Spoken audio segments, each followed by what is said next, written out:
Viewers, மனுஷன் பிறந்துட்டாலே உடல் மற்றும் மனது இது ரெண்டும் தான் அவனோட சந்தோஷம் மற்றும் நிம்மதியை தீர்மானிக்கும். உடல்னு சொன்னாலே நல்ல ஆரோக்கியமான பழக்க வழக்கங்கள், சாப்பாட்டு முறைகள் கண்டிப்பாக தேவை. அதுபோல் மனசுனாக்கா எண்ணங்களும் பழக்கங்களும் தேவை. நம்ம உடம்பு நம்ம மனசு சார்ந்தது, நம்ம மனசு நம்ம உடம்பு சார்ந்தது. அதனால ரெண்டுமே நமக்கு ரொம்ப முக்கியம். ஒரு 5 விஷயங்கள் நான் உங்களோட ஷேர் பண்ணிக்கிறேன். இது நாம் நம்ம முதுமையை எப்படி சந்திக்க முடியுங்கிறத நம்மளுக்கு ஹெல்ப்ஃபுல்லான இன்ஃபர்மேஷனோட சொல்லுவோம். நம்ம ஒரு 5 விஷயங்களை குறிப்பாக ஃபாலோ பண்ணணும். நம்பர் 1 பிளேஸில் என்னன்னாக்கா உடற்பயிற்சி.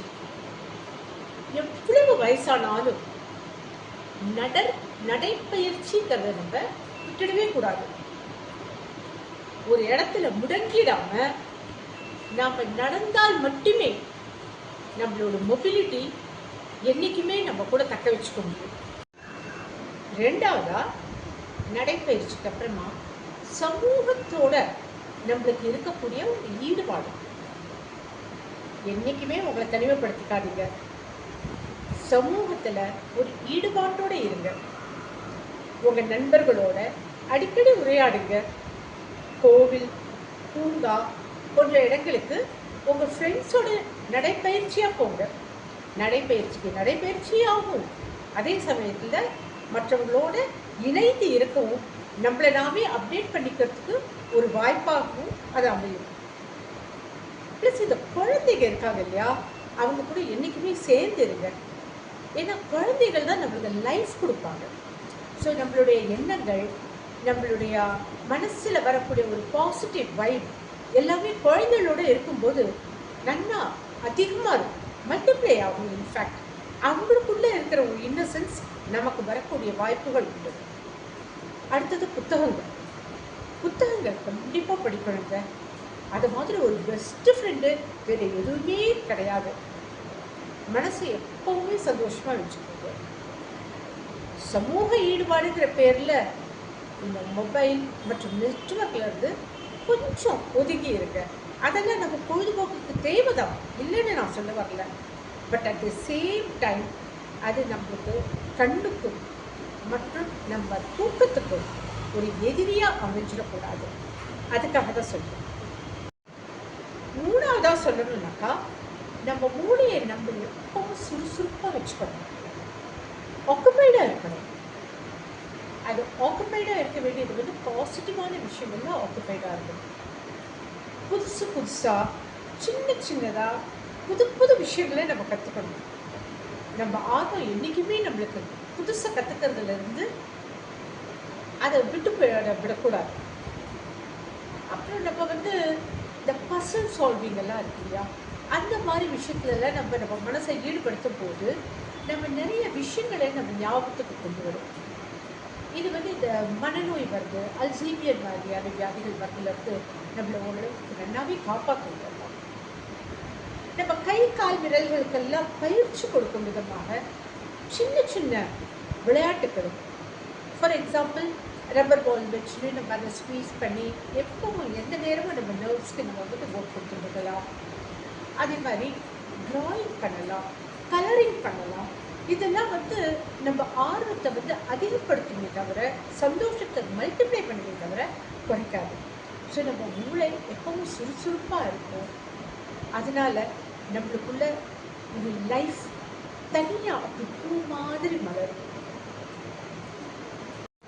அடுத்ததை பார்த்தோம்னாக்கா, நம்மளோட உணவு முறை சரியான நேரத்தில் சரியான சாப்பாடு சாப்பிடணும். இந்த பேலன்ஸ்டு டயட்னு சொல்லுவாங்க இல்லையா, அது கண்டிப்பாக இருக்கும். கார்போஹைட்ரேட், ப்ரோட்டீன், ஃபேட்டு மற்றும் வைட்டமின்ஸ் அண்ட் மினரல்ஸ், அதை தவிர தண்ணீர், இது எல்லாமே நம்ம உடம்புக்கு ரொம்ப தேவையான விஷயம். ஸோ நம்ம உடம்புல ஏதாவது சத்து குறைஞ்சதுனாக்கா அது நம்ம உடம்ப மட்டும் இல்லை, நம்மளோட மனசையும் பாதிக்கும். அதுதான் நம்ம தெரிஞ்சுக்க வேண்டிய ஒரு விஷயம். மனசு சரியா இல்லைனாக்கா அந்த மனசு வந்து நம்ம உடம்புக்கு தேவையானதை பண்ண விடாது. அது அது அசத்து போயிடும், சோர்ந்து போயிடும், நம்மளுக்குள்ள ஒரு சோம்பேறித்தனம் வரும். ஸோ இந்த உடல் மனது ரெண்டுமே இன்டர்டிபெண்ட்டாக இருக்குது நம்மளுக்கு. நல்லா தண்ணி குடிக்கணும் நம்ம. பச்சை காய்கறிகள், ஃப்ரூட்ஸ் மிதமான அளவில் சாப்பிட்றது. இதெல்லாம் சாப்பிடணுங்கிறதுக்காக எதையுமே ஓவராக எடுக்கக்கூடாது நம்ம. அதே மாதிரி தூக்கம், முடிஞ்ச அளவுக்கு ராத்திரி 7 மணிக்கெல்லாம் உங்கள் சாப்பாட்டை முடிச்சிடுங்க. 9 மணிக்கெல்லாம் படுத்துருங்க. நல்லா ஒரு 7 மணி நேரம் தூங்குனாக்கா நம்மளுக்கு அடுத்த நாள் பார்த்தால நம்மளோட உடம்பு மனசு எல்லாமே ஃப்ரெஷ்ஷாக இருக்கும். அடுத்து 5ஆவதாக நான் சொல்ல போகிற விஷயம் வந்து அழகை ரசிங்க. அழகுங்கிறது வந்து நம்ம பார்க்குற பார்வையில் மட்டும் இல்லை, நம்ம எண்ணங்கள்லேயும் இருக்கு. நம்மளை சுற்றி இருக்கிற எல்லா விஷயங்களையும் நம்ம ரசிக்க தெரிஞ்சுக்கணும்.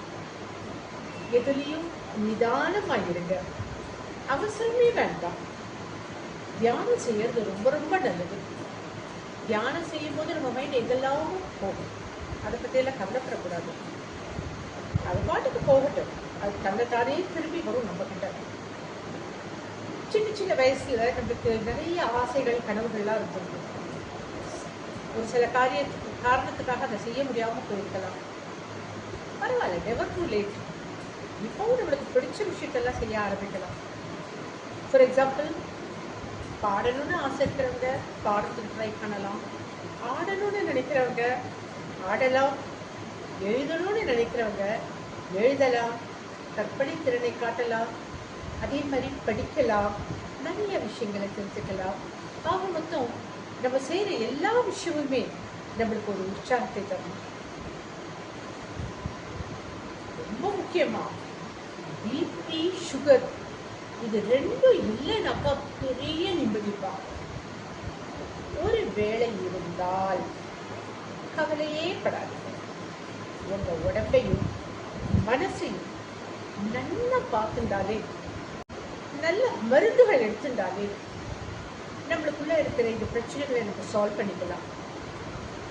எண்ணங்கள் மட்டும் எப்பவும் நல்லதாகவே இருக்கணும், பாசிட்டிவாக இருக்கணும். அடுத்தவங்களுக்கு கெடுதல் பண்ணுற மாதிரி இருக்கக்கூடாது. Be happy, live and let live. இதுதான் நம்ம ஸ்லோகனாக இருக்கணும். You can be happy and active at any age. Age is just a number and not a bar. என்ன மக்களே, எனக்கும் வயசாகிட்டு தான் இருக்குது. And this is how I tackle my problems. So நான் கொடுத்துருக்குற இந்த டிப்ஸு உங்களுக்கெல்லாம் யூஸ்ஃபுல்லாக இருக்கணும்னு நம்புகிறேன். உங்களுக்கு நான் சொன்னதில் அர்த்தம் இருக்குன்னு ஃபீல் பண்ணிங்கனாக்கா, பிடிச்சிருந்ததுனாக்கா அந்த சேனலை லைக் பண்ணுங்கள், ஷேர் பண்ணுங்கள், சப்ஸ்கிரைப் பண்ணுங்கள், கமெண்ட் பண்ணுங்கள். தேங்க்யூ ஃபார் வாட்சிங்.